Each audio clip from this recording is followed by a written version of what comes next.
नमस्कार, मी अनघा. अन्नपूर्णेच्या वात्सल्य खुणा या आपल्या YouTube चॅनलमध्ये तुम्हा सर्वांचं खूप मनापासून स्वागत. तर आज आपण पाहणार आहोत जीरा राईस कसा करायचा. चला तर मग त्यासाठी लागणारं साहित्य पाहूया. इथे मी भात घेतलेला आहे शिजवून. यामध्ये आपण मीठ ऑलरेडी घातलेलं आहे, त्यामुळे वरून मीठ घालण्याची गरज नाही. तर भात मोकळा शिजवलेला आहे बऱ्यापैकी.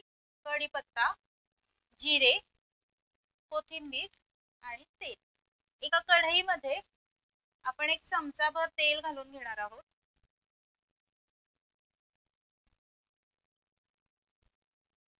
आपलं तेल तापलंय, यात आपण आता पहिल्यांदा भरपूर असे जिरे घालून घेणार आहोत.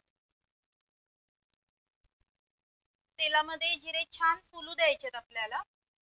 आता यामध्ये कढीपत्ता घालायचा आहे. ते सगळं छान मिक्स करून घ्यायचं. थोडीशी कोथिंबीर घालायची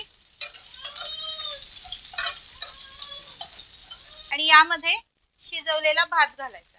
वरूनही थोडीशी कोथिंबीर घालायची आपल्याला आणि हा भात मिक्स करून घ्यायचा.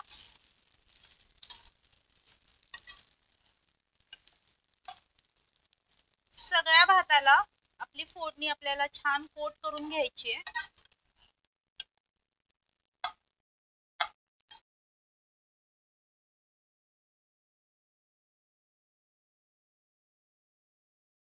आपला भात आपण फोडणीमध्ये छान मिक्स करून घेतलाय. एकच वाफ काढायची, मग आपला भात तयार होईल.